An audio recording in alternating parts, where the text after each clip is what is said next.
grève de faim pour le congrès du 62e anniversaire des Alcooliques Anonymes à Poitiers. L'association a vu ses rencontres digitales passer de 3 à 77 par semaine depuis la crise sanitaire. Pour les participants, il était aussi important de se retrouver en personne. Écoutez, Isabelle Hirsch. Chaque parcours de vie est différent, mais les membres des Alcooliques Anonymes ont certains points communs, un mal-être, une timidité trop prononcée et une sensibilité exacerbée. Julien, abstinent depuis 7 ans, a commencé à boire de manière festive avec des amis à l'adolescence. Rapidement, la consommation de drogue s'est ajoutée. Très vite, je bascule dans une consommation excessive pour calmer tout ce qui me traverse. Je ne comprends pas ce qui se passe. Et ma vie, jusqu'à la rencontre des Alcooliques Anonymes, a été une alternance en fait de périodes d'abstinence et de périodes de consommation excessive. Gladys est abstinente depuis 16 ans, mais avant, elle a eu un parcours chaotique avec des divorces. Son mari lui-même trouvait des moyens de l'excuser auprès de leurs amis lorsqu'elle n'était pas en état de participer à un repas. Même quand on recevait, et je me rappelle plusieurs fois où on avait du monde et où j'étais malade. Et mon mari gentiment disait « Oh ben oui, mais elle a la gastro ». On savait très bien que c'était pas la gastro tous. Mais qu'est-ce que j'ai eu comme gastro à l'époque? J'étais très... due à la surconsommation, bien sûr. J'ai appris depuis que ma fille m'avait couché plusieurs fois, je ne me rappelle plus. Voilà. La rencontre avec les Alcooliques Anonymes a été salvatrice. Gladys a regagné la confiance de son conjoint et de ses enfants. Julien a repris ses études et retrouvé goût à la vie après avoir vécu l'enfer. On revient tellement de loin.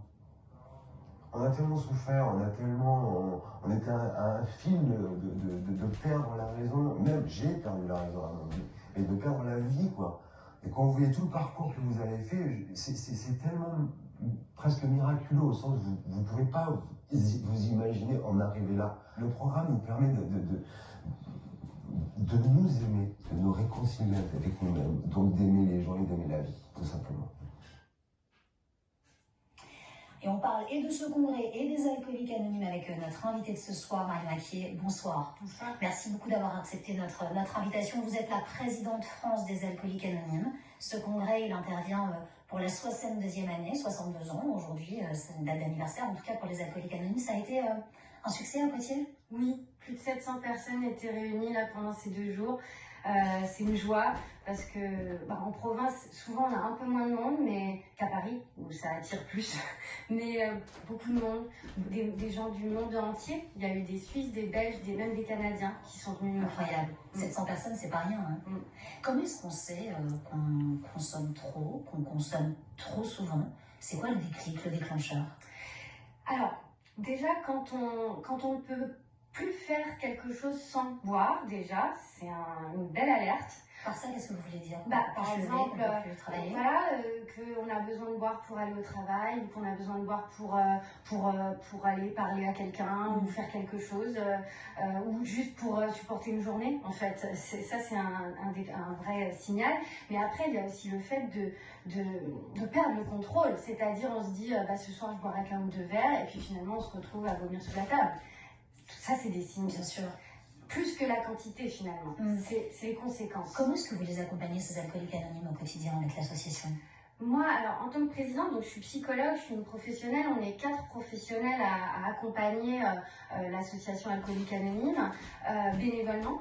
En fait, on participe à tous les projets qui concernent le mouvement dans son ensemble. On ne va pas intervenir dans les réunions, ils savent très bien gérer ça tout seuls. Les membres AA, c'est des réunions donc, de bénévoles, de personnes qui ont connu les affres de l'alcool et qui s'en sont remis en partageant leur expérience et en se soutenant mutuellement. Vous parliez de soutien à l'instant, très important. On a pu le voir notamment dans le reportage d'Isabelle Hirsch tout à l'heure, qui était en direct ce week-end de ce congrès.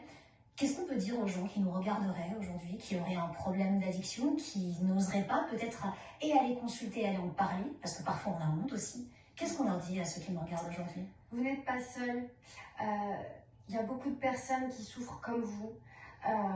Et en réunion des Alcooliques Anonymes, vous trouverez des personnes qui vous accueilleront à bras ouverts, sans jugement, avec une immense bienveillance, qui ne vous obligeront à rien, ça c'est très important, c'est Alcooliques Anonymes. On ne donne pas de nom, on ne signe pas d'inscription, de cotisation, voilà, on y va, on peut repartir.